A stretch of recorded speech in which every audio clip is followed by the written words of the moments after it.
नमस्कार विद्यार्थी मित्रांनो, मी तुमच्यासाठी MSD CUT 2026 ची क्वेश्चनची सिरीज आणली आहे. त्यामधला डेरिव्हेटिव्ह या चॅप्टर मधला आपण क्वेश्चन बघूया. चला तर बघ, क्वेश्चन मध्ये विचारले आहे under root of x upon y plus under root of y upon x equal to 6 याचे आपल्याला डेरिव्हेटिव्ह फाइंड करायचं. मग आपल्याला याचे डेरिव्हेटिव्ह फाइंड करण्यासाठी फर्स्ट हा स्क्वेअर रूट सेपरेट करूया. स्क्वेअर रूट सेपरेट केला तर काय होणार? Under root x divide by under root y plus under root of y divide by under root of x equal to 6.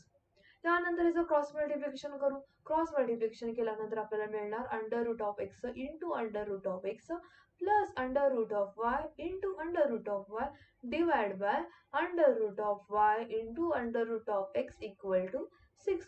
Under root of x into under root of x plus under root of y into y divide by under root of x into y equal to 6. आपल्याला हे मिळालं. आता हे simplify केलं तर आपल्याला काय मिळते बघूया. हे सिम्प्लिफाय केलं तर आपल्याला हा इकडे जाणार, म्हणजेच x plus y equal to 6 under root of xy मिळाला. आता याचा डिफरेंशिएट करायचं. याचं काय करूया? Differentiate with respect to x. Derivative काढूया. x डेरिव्हेटिव्ह काय 1 येणार आपला.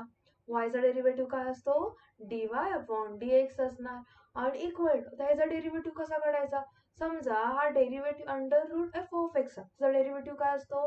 Under root F of X चा डेरिव्हेटिव्ह काय असतो? dy dx असतो 1 upon 2 under root of F of X. आणि नंतर आपण एफ ऑफ एक्स चा डेरिव्हेटिव्ह काढतो ना, तेच करायचं इथं. आता काय करणार? Under root X into Y चा डेरिव्हेटिव्ह काय येणार? 1 अपॉन याचा डेरिव्हेटिव्ह येणार 6 आहे तर याचा derivative 1 upon 2 into under root X Y.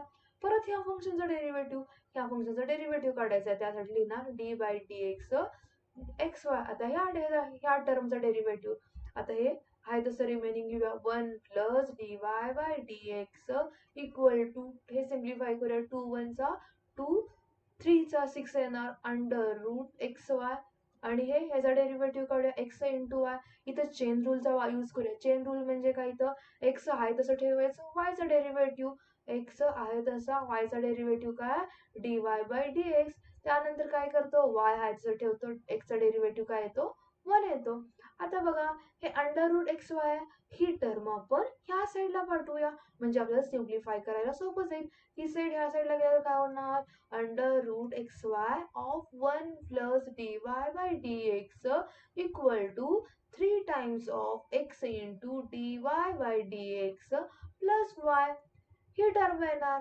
आता बघूया, ही टर्म आपण ह्या ब्रॅकेटच्या आत मल्टिपल करूया. ब्रॅकेटच्या आत मल्टिपल केले तर बघा 1 into under root X Y येणार प्लस आता हे अंडर रूट आत गेलं X Y D Y by D X equal to 3 into X. आता 3 पण आत मल्टिपल झालं, 3 into X D Y by D X plus 3y. इथं आपण 3 पण ब्रॅकेटच्या आत मल्टिपल केलं, अंडर रूट एक्स वाय पण ब्रॅकेटच्या आत मल्टिपल केलं. आता ह्यानंतर D Y by D X आणि D Y by D X ची टर्म आपण एकत्र लिहूया. बघा, एकत्र म्हणजे काय करायची? ही पूर्ण टर्म ह्या साईडला जाणार आणि ज्या ठिकाणी D Y by D x येत नाही ती एका साईडला, म्हणजे हे कसं येणार बघा, अंडर रूट एक्स वाय. आता ही ह्या साईडला जाणार म्हणजे काय जाणार बघा, इथं प्लस आहे, इथं काय होणार? -3y. ओके. आता बघा, ही ह्या साईडला जाणार म्हणजे ही टर्म आहे तसं लिहायची आपण 3x dy बाय dx. मग ही टर्म काय झाली? ह्या साईडलाच गेली, म्हणजेच इथं प्लस होती, ह्या साईडला गेल्यावर minus under root of X D Y by D X जाणार. आता बघा, D Y by D X झाल्यानंतर आता ही सिम्प्लिफाय कशी करायची? आता इथून D Y by D X common आणू होता. इथं D Y by D X common आणल्यावर बघू काय होतंय, 3x minus under root X Y. इथं पण D Y by D X, इथं पण डी वाय बाय एक्स आहे. इथं जर कॉमन आणला D Y by D X आणि ही टर्म आहे तशी लिहूया under root X Y minus 3y. त्यानंतर आणि सिम्प्लिफाय करू. आता हा डिनॉमिनेटरला जाणार, न्यूमरेटरला काय येणार? Under root X Y 3y. आता हा डिनॉमिनेटरला जाणार म्हणजे काय येणार? 3x minus under root X Y equal to D Y by D X. बघा, ह्याप्रमाणे आपल्याला D Y by D X equal to आपल्याला ही टर्म मिळाली. म्हणजेच आता डीवाय बाय डीएक्स, पण ऑप्शन मध्ये ह्या टर्म नाही दिला आपल्याला, एक्स आणि वाय मध्ये दिला आणि आपला आन्सर आलाय अंडर रूट एक्स वाय. मग ते सिम्प्लिफाय करण्यासाठी इथं बघा आपण इथं under root X Y equal to इथं under X plus Y equal to 6, म्हणजेच ह्याच्यानुसार काय होणार बघा, अंडर रूट एक्स वाय हा 6 इकडे गेलं तर काय येणार आहे, X plus Y divide by 6. ही टर्म मी अनेकदा करून सांगते, त्यानुसार तुम्हाला अनेकदा समजेल. बघा ही टर्म इथं 6 इथं डिवाइडला आणायचं, हा इथं आणायचा, म्हणजे बघा X plus Y upon 6 equal to under root X Y. ही टर्म इथं पुट करणार. आपलं फायनल आन्सर हेच आहे, पण ते ऑप्शन मध्ये नाहीये, त्यामुळं आपण इथं अंडर रूट एक्स वायच्या ऐवजी आपण एक्स प्लस वाय अपॉन 6, म्हणजे मी इथं काय पुट करणार आहे, ही टर्म पुट करणार आहे, का आपल्या ऑप्शन नुसार येण्यासाठी. आता बघा मी इथं पुट केलं तर काय येणार, एक्स प्लस वाय अपॉन 6, कुठं अंडर रूट एक्स वायच्या ठिकाणी पुट केली, मायनस 3y डिवाइड बाय इथं आहे तसं लिहिणार 3x मायनस या इथे ह्या ऐवजी काय लिहिणार इथं एक्स प्लस वाय अपॉन 6. ही टर्म आपण अंडर रूट एक्स वायच्या ठिकाणी आपण पुट केली. मग ही आहे तसं लिहूया डीवाय बाय डी. चला आता मग ही गोष्ट सिम्प्लिफाय करूया. ही सिम्प्लिफाय केल्यावर आपल्याला फायनल आन्सर मिळते.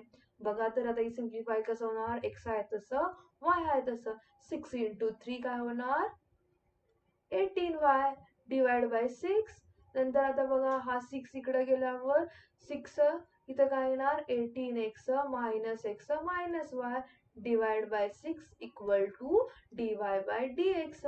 आता सेम 6 आहे तर 6 डिलीट होणार आणि इथं काय होणार, हा प्लस वाय मायनस 18y, म्हणजे आपल्याला काय मिळाला x minus 17y divide bye इथं काय येणार 17x minus Y equal to dy by dx.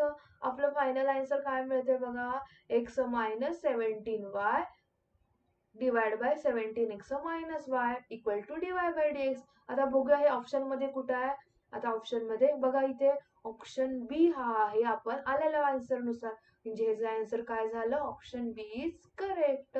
धन्यवाद विद्यार्थ्यांनो. तुम्हाला जर पुढचा कोणता चॅप्टर पाहिजे असला तर मला कमेंट करा.